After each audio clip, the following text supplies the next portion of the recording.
किसी ने क्या खूबसूरत बात कही है कि कुम्हार जब घड़ा बनाता है तो बाहर से तेज थपथपाता है और अंदर प्यार से सहलाता है।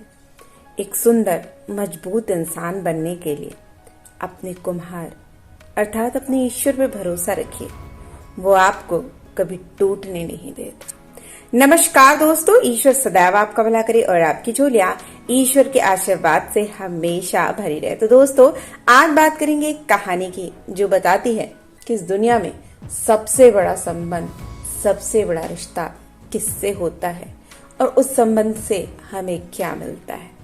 एक बार एक पंडित जी एक दुकानदार के पास गए और उसे 500 रुपए उसके पास रख दिया। उन्होंने सोचा कि जब मेरी बेटी की शादी होगी तो मैं ये 500 रुपए इस बनिए से ले लूंगा।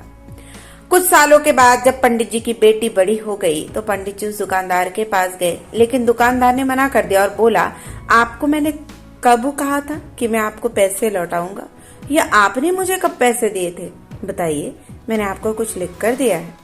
अब पंडित जी उस दुकानदार की इस हरकत से बहुत परेशान हो गए, बड़ी चिंता में डूब गए।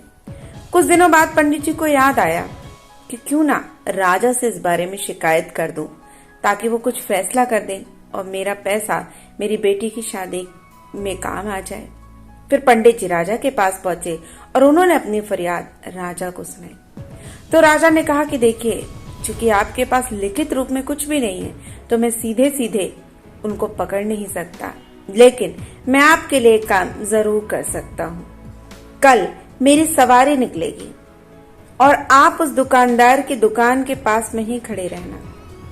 दूसरे दिन राजा की सवारी निकली, सभी ने उन्हें फूल मालाएं पहनाई और किसी ने आरती उतारी। पंडित जी उस दुकानदार की दुकान के सामने जाकर खड़े हो गए। जैसे ही राजा ने पंडित जी को देखा, उसने उन्हें प्रणाम किया और कहा, गुरुजी आप यहाँ कैसे? आप तो हमारे गुरु हैं, आइए हमारी बग्घी में बैठ जाइए। अब वो दुकानदार ये सब देख रहा था, उसने भी आरती उतारी। राजा की सवारी आगे बढ़ गई। थोड़ी दूर चलने के बाद राजा ने पंडित जी को बग्घी से नीचे उतार दिया और कहा, पंडित जी हमने अब आपका काम कर दिया है, अब आगे आपका भाग्य।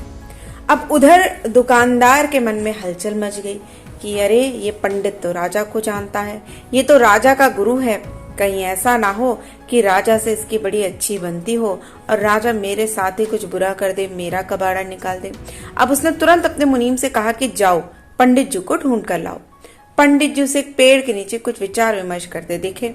मुनीम जी ने बड़े आदर के साथ उनको अपने साथ लेकर आए। दुकानदार ने आते ही पंडित जी को प्रणाम किया और बोला, पंडित जी मैंने काफी मेहनत की, पुराने खातों को देखा तो पाया कि आपके खाते में आपका 500 रुपए जमा है और पिछले 10 सालों में उसके ब्याज के 12,000 रुपए भी हो गए हैं। पंडित जी आपकी बेटी तो मेरी बेटी जैसी है, इसलिए 1,000 रुपए आप मेरी तरफ से ले जाइए और अपनी बेटी की शादी में लगा दी। इस प्रकार उस दुकानदार ने पंडित जी को 13,000 रुपए 500 रुपए के बदले में दिए और प्रेम के साथ विदा किया। तो दोस्तों, ये कहानी ये नहीं बताती है कि उन्होंने किस तरह से चालाकी से इस चीज को प्राप्त किया।